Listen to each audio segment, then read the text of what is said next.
on satellite, on Freeview, on cable, on radio, on mobile, on the web and around the world. This is First at 9 on Other Derana 24/7.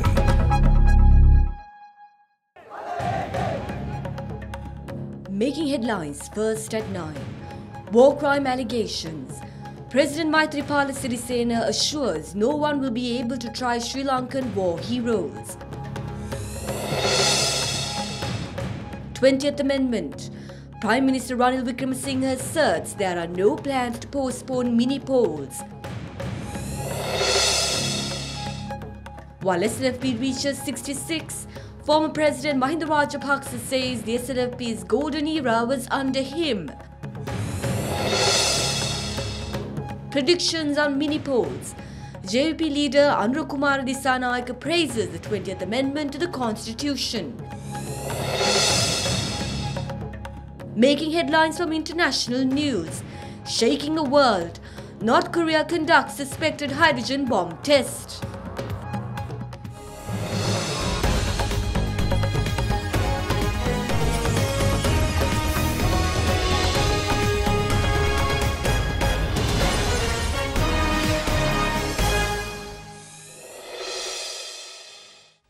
You're watching First at 9 on Other Derana 24/7. Good evening, I'm Katharina Chang. Taking a look at your top story tonight, President Maithripala Sirisena asserts that he will let no war hero of the country come to harm and that he will not be swayed by pressure from certain international non-governmental organizations. The President made this statement today at the 66th SLFP convention, which was held in Colombo. Several parades of SLFP supporters from across the country, led by politicians and party representatives, converged on Campbell Park in Colombo for the SLFP convention.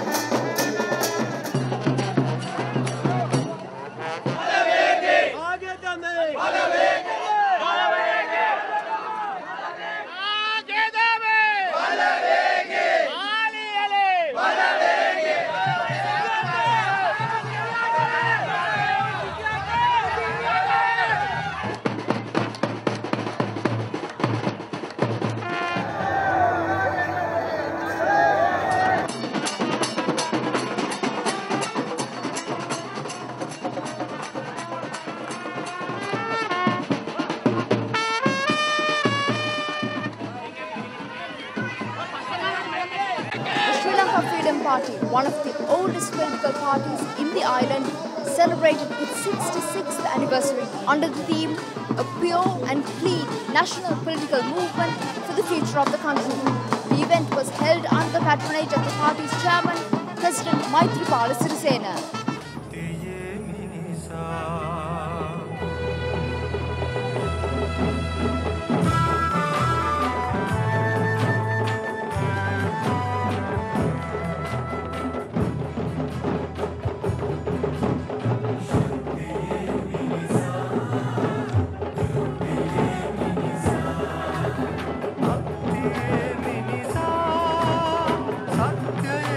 Former President and SLFP patron Chandrika Bandaranaike Kumaratunga was also present at the event, along with representatives of other political parties, including Minister Gamini Jayavikrama Perera from the United National Party, Minister Patle Champika Ranawaka from the Jatiki Hela Urumaya, Minister Rauf Hakim from the Sri Lanka Muslim Congress, and leader of the Tamil United Liberation Front, V. Ananda Sangari. Following religious observances, a moment of remembrance was observed for late SLFP leaders, including party founder and former Prime Minister SWRD Bandaranaike and former Premier Sirimavu Bandaranaike. Fallen war heroes were also commemorated. We shall work with all members in order to ensure that the SLFP wins all upcoming elections under the leadership and chairmanship of President Maithripala Sirisena. During the convention, a number of proposals were approved before the Assembly. They included the economic proposal of building a disciplined, competitive and efficient economy through amalgamation of state and private sectors for a poverty-free country by 2030, a foreign policy proposal to adopt a non-aligned stance without leaning towards power blocks, a food production and environmental proposal to continue programs towards the 17 United Nations Sustainable Development Goals while protecting national resources and adding scientific value, and a labour welfare proposal to make loss-making state institutions profitable via public-private partnerships or corporations and doubling the compensation paid to disaster-affected workers. We suggest that members of all communities unite, reopen the doors to those who left the party, stop worshipping personalities and prepare for the betterment of people. Subsequently, SLFP chairman President Maithripala Sirisena addressed the gathering. The SLFP and the UNP didn't enter into a consensual government just for fun. We were able to save the country from impending economic sanctions with the change of government, and because we went before the international community as a consensual government and requested time to bring solutions and cooperation to bring the country forward on the right track. We have already redeemed our country from the worst of the allegations of the international community. There was an issue about former Army Commander General Jagat Jayasuriya. I clearly assert that I will not allow anyone to harm any Army Commander or war hero of this country. I am not ready to dance to the tune of certain LTT-funded NGOs which try to pressure Sri Lanka from abroad. While also strengthening the SLFP as a democratic party, I call on everyone to unite for the country's sake and fortify the SLFP as a broad political movement for all factions of society. Let's now take a look back at the history of the Sri Lanka Freedom Party. The Sri Lanka Freedom Party was formed when the then Minister of the United National Party, SWRD Bandaranaike, left the governing party and formed a new party on the 2nd of September 1951. Sri Lanka Freedom Party established a government for the first time in 1956 under the People's United Front. During this era, a number of suggestions were brought by the party, including making Sinhala the state language, nationalising Sri Lanka Transport Board, and improving the agriculture sector. The Sri Lanka Freedom Party goes down in history as the world's first female Prime Minister came to power when Sirimavo Bandaranaike was appointed to the post in 1960.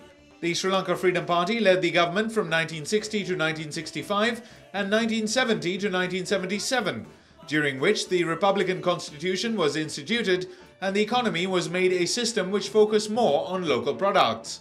The United National Party then came to power, and Sri Lanka Freedom Party again led a government 17 years later. Chandrika Bandaranaike Kumartunga chaired the party during the era in which she became the first female executive president of the country.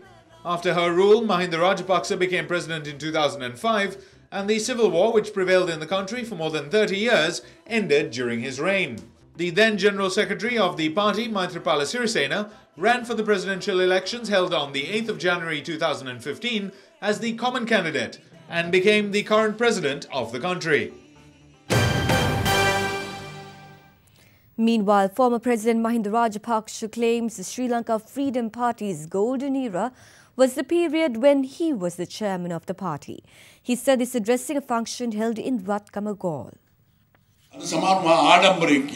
Today, some say proudly that if there is a court, they will come forward and reveal everything. What a disgraceful thing to say. A chief of an army can't do that. No one in the world does that. Today, the Sri Lanka Freedom Party is fed up of us. I got an invitation on the 31st night saying that there is an anniversary celebration the following day. I was surprised because the golden era of the Freedom Party was when I was the chairman of it. I say so because when Chandrika handed over the party to me, there were only 56 SLFP parliamentarians in the parliament. I increased it to 128. Therefore, it can be named as the strongest era of the party. But the party has forgotten that era. In such a situation, we have to carry our politics together with people. It's not an issue for us as long as people are with us.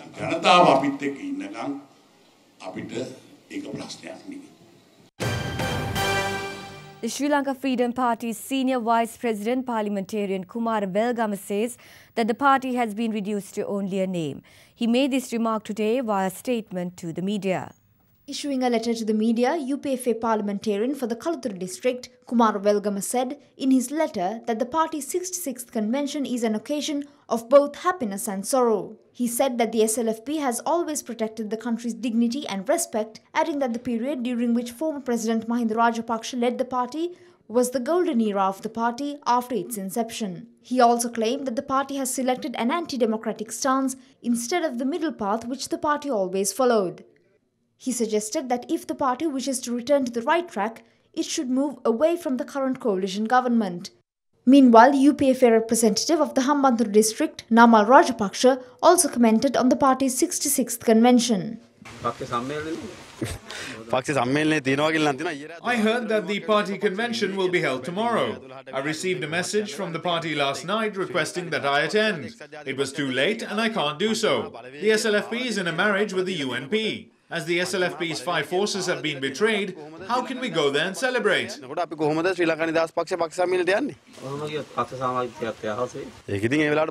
will face that later. But we have to realize one thing. We are following the party policies. There are some who do not do so. Then I think the party will finally decide whose membership should be cancelled. Prime Minister Ranil Wickremesinghe says provisions are being prepared to hold provincial council elections under the 20th Amendment to the Constitution, and elections will not be postponed by any means. He expressed these views at a function in Kurunegala yesterday. The foundation stone to build the new national school in Malkaduava, Kurunegala, was laid by Prime Minister Ranil Wickremesinghe yesterday. The school is being built on a 6-acre plot of land at a cost of 1 billion rupees. We will take 60% from the ward system.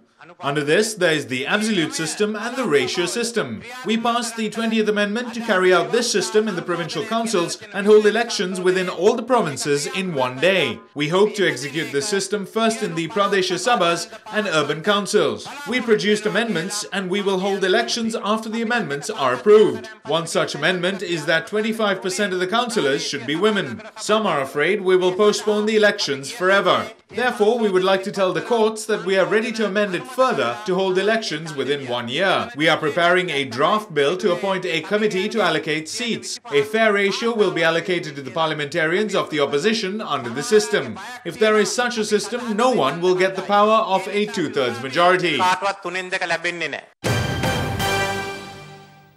Over 50 university students were injured when the bus in which they were travelling in toppled at the Navina junction at Maharagama. The bus toppled after being hit broadside by a car whose driver is suspected by police of having been under the influence of alcohol. The bus, owned by University of Sri Jawadnapura, was carrying over 60 students when the accident took place around 11:20 p.m. last night.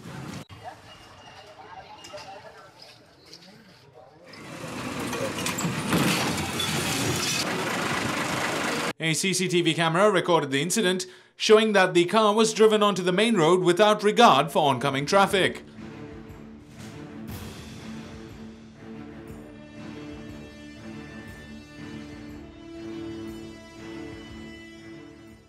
"54 students were rushed to the Kalabowila Teaching Hospital and 1 is in the intensive care unit. Police say that the driver of the car was under the influence of alcohol, and the driver of the bus and 2 occupants of the car were arrested by police. The Disaster Management Centre warns of mudslides and landslides in Kalutara, Ratnapura and Kegaul districts as a consequence of the prevailing rain. Meanwhile, with heavy rainfall expected on the western slopes of the Central Hills, the Mausakale, Castlereagh and Upper Kotmai reservoirs are about to overflow. To the Meteorology Department, rainfall of 75 to 100 millimeters is expected in the western, southern, central and north-central provinces. According to the Disaster Management Centre, if heavy rainfall continues in those districts, landslides, rockfalls and mudslides can be expected. Heavy mists are currently being experienced on the Hatton-Nuwara Road.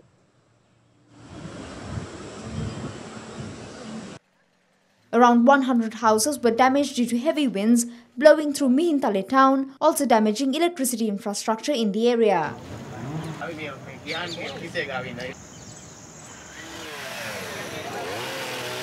Due to intermittent showers experienced in the Central Hills, one sluice gate of the Lakshapana Reservoir opened by 4 inches from 9 to 11:45 am today. Residents of around 170 houses in Bandarawela have been evacuated due to a crack in the Dikkarawa Alutgama mountain caused by the Uma Oya project and heavy rainfall.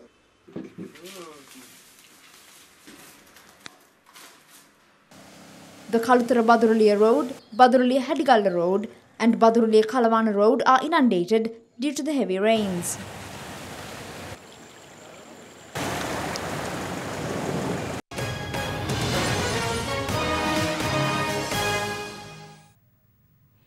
Welcome back to the news. Archbishop of Colombo, His Eminence Malcolm Cardinal Ranjit, warns that the country should not shutter its freedom by bowing down to foreign powers in exchange for trade benefits. He made this comment at an event in Balangoda today. St. Joseph's Church in Balangoda celebrated its 150th anniversary today under the patronage of Archbishop of Colombo, His Eminence Malcolm Cardinal Ranjit. Minister of Tourism Development and Christian Religious Affairs John Amaratunga and Minister of Foreign Employment and Justice Thalata Atkorala were also present at the occasion. This is our country. We should decide what is suitable for our country. Sometimes certain foreign powers try to impose conditions on us in exchange for economic profits. They try to introduce elements which are not suitable to the country through such pressure. We need to step out of that colonial era.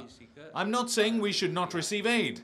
We should receive aid and develop economic ties. However, we should do it so that our freedom is not infringed. I hope that our leaders will someday gain the wisdom and strength to become not only politically independent, but also economically independent.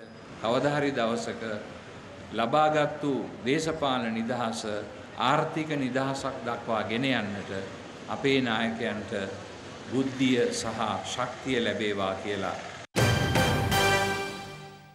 Leader of the Janata Vimukti Peramuna parliamentarian Anura Kumara Disanayaka says provincial council elections will be held in December or by the first week of January. He made this statement addressing a meeting in Matra yesterday.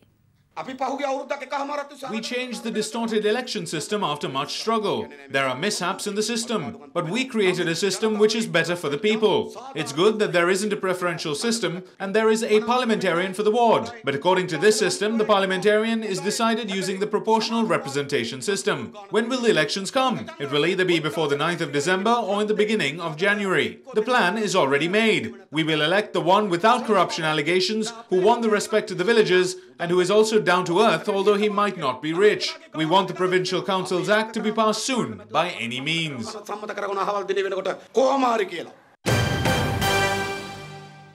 The leader of the National Freedom Front, parliamentarian Vimal Weerawansa, says that the recent statements by Minister Field Marshal Sarath Fonseca are a demonstration of the mentality of the present government. MP Weerawansa made this remark at a media briefing today. How can a former army commander speak like this? If someone betrays an officer who served under him, what is his mentality? If this statement was made in the past, he would have been severely punished. Fonseca is safe today as we do not have such barbaric punishments today. Who knows, he could say tomorrow that he has evidence against several other leading officers who served in the army during wartime. According to Fonseca, all the others have engaged in war crimes and he is the only saint. He is shameless. He does not know what the collective responsibility is. He is on a mission of revenge. We can't find such a person who betrays his own country even in history books. A field marshal or an army commander who betrays his own officers. You will never find that in world history either. I'm suspicious that such is not only the mentality of Sarath Fonseca, but also the mentality of the present government. Sarath Fonseca gets fuel to make this kind of statement from the government. His next target could then be the head of the armed forces or the defense secretary. Are the ministers of this government so disgraceful? Fonseca makes these statements just to please the extreme groups within the party. Fonseca only airs their requirements. An individual was hacked to death at Panadura Beach following a dispute between two groups escalating out of control. Police said that the 37-year-old succumbed to his injuries after being admitted to the Panadura hospital following the incident. Now let's take a look at some other stories making news across Sri Lanka.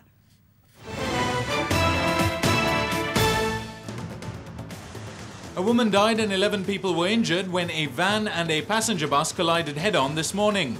All injured were admitted to the Dabal hospital, and hospital sources said that 6 persons are in serious condition. A motorcyclist who tried to overtake a vehicle on a bend at the Galkade junction on the Bandaragama Kasbaba road met with an accident today, which was captured by a CCTV camera at a nearby shop.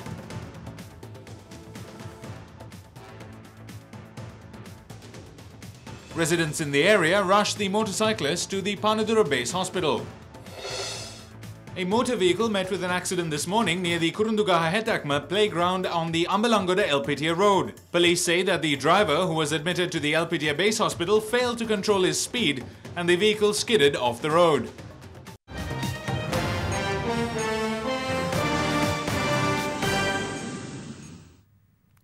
North Korea conducted its 6th and most powerful nuclear test today, which it said was an advanced hydrogen bomb for a long-range missile, marking a dramatic escalation of the regime's standoff with the United States and its allies. The announcement from Pyongyang came a few hours later after international seismic agencies detected a man-made earthquake near North Korea's test site, which Japanese and South Korean officials said was around 10 times more powerful than the tremor picked up after its last nuclear test a year ago. There was no independent confirmation that the detonation was a hydrogen bomb rather than a less powerful atomic device, but Japan's Chief Cabinet Secretary Yoshihide Suga said Tokyo could not rule out the possibility that it was a hydrogen bomb. The test is a direct challenge to US President Donald Trump, who hours earlier had talked by phone with Japanese Prime Minister Shinzo Abe about the escalating nuclear crisis in the region, and has previously vowed to stop North Korea developing nuclear weapons that could threaten the United States. North Korea, which carries out its nuclear and missile programs in defiance of the United Nations Security Council resolutions and sanctions, said in an announcement on state television that a hydrogen bomb test ordered by leader Kim Jong-un was a perfect success. North Korea said the bomb was designed to be mounted on its newly developed intercontinental ballistic missile. Meanwhile, more than 60,000 people had to be evacuated from their homes in the German city of Frankfurt on today as bomb disposal experts prepare to defuse a World War II bomb that was discovered during construction work in the city's leafy western suburb. Families packed up bags and set off to spend the day in other parts of the city or further afield, while a steady flow of people filed into a temporary centre at Frankfurt's trade fair site in Germany's biggest evacuation since the war.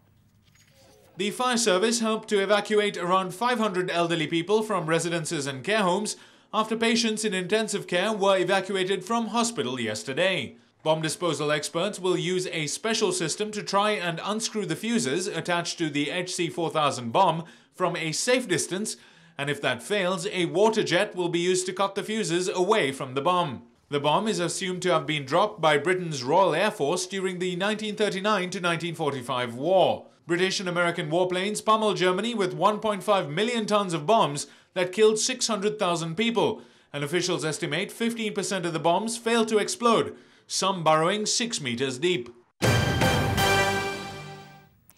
In the United States, a wildfire on the northern edge of the U.S. city of Los Angeles rapidly grew yesterday into what the mayor called the largest blaze in the city's history, prompting the evacuation of hundreds of people and the closure of a major highway. The 5,000-acre La Tuna fire, named after the canyon area where it erupted on Friday, has led authorities to evacuate more than 700 homes in a North Los Angeles neighborhood. Authorities warned of erratic winds that could force them to widen the evacuation zone, and the fire was only 10% contained, with more than 500 firefighters battling it.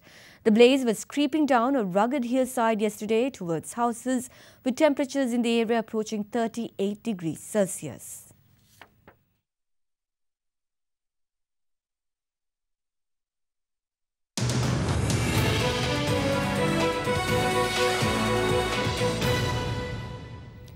US gasoline prices continue to rise today amid fears of shortages despite the restart of several key refineries on the US Gulf Coast that had been crippled by Hurricane Harvey. The storm took down a quarter of US oil refining capacity and lifted average gasoline prices by more than 20 cents since the 23rd of August. Today, average retail prices rose again to $2.62 a gallon, with weekly increases hitting 18% in Georgia and 19% in South Carolina. Now, the hurricane battered Texas before weakening to a tropical storm and inundated the region with torrential rain and flooding. The majority of Texas ports remain closed to large vessels, limiting discharge of import crude, and the Colonial Pipeline, which holds more than 3 million barrels per day of refined products, including gasoline, diesel and jet fuel from the Gulf Coast to the populous U.S. Northeast, was also partially closed.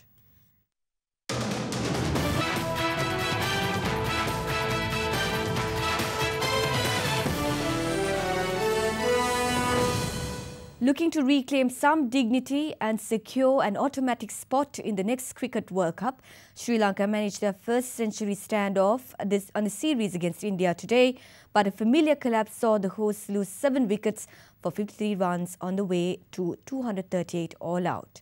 In their search of a 5-0 series victory, India are currently 178 for the loss of 3 wickets. Upul Tharanga returned as captain after his too-much suspension and, having won the toss, elected to bat. The captain led from the front with a 34-ball 48, but Niroshan Dikwala and Dilshan Munawira fell cheaply to Bhuvneshwar Kumar at the other end. Jasprit Bumrah was able to dismiss Tharanga, but the early momentum of quick runs allowed Lahiru Thirimanne and Angelo Matthews to settle in and build Sri Lanka's first century stand of the series.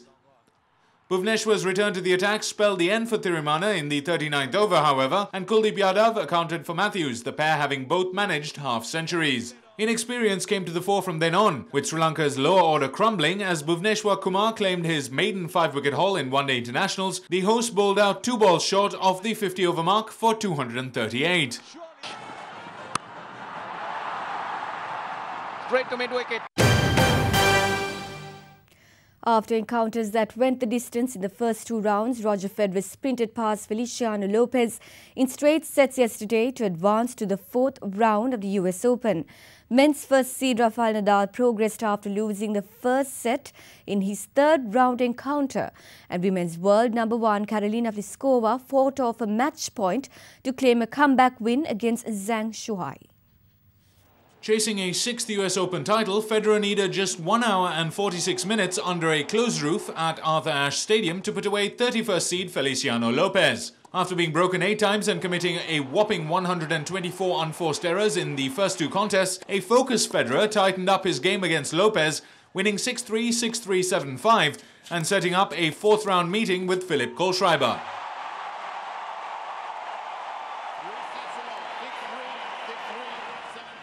Meanwhile, men's number 1 seed Rafael Nadal struggled at the start of his match against Argentine Leonardo Mayer, dropping the first set on a tiebreak. The second set was a close affair, but Nadal broke and never looked back, winning the match 6-7, 6-3, 6-1, 6-4.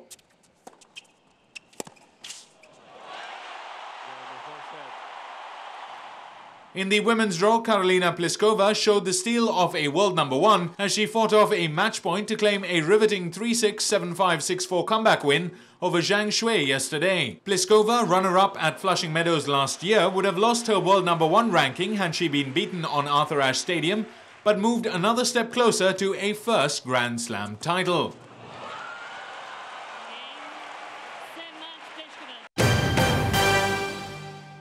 On to the forecast for tomorrow now. We can expect heavy falls of more than 100 millimetres at some places in the western, southern, Sabragamo, central and northwestern provinces.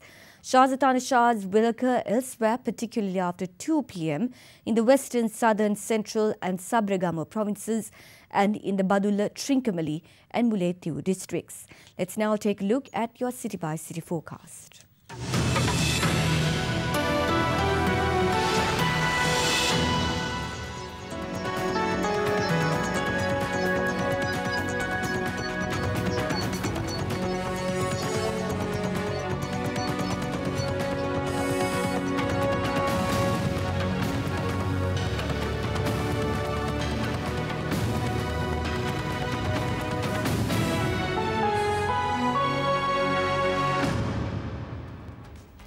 And before we go, we'd like to take you to Kerala in southern India, where the harvest festival Onam was celebrated recently.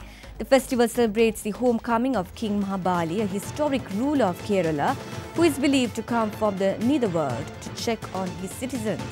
Thank you for joining us. Have a pleasant evening.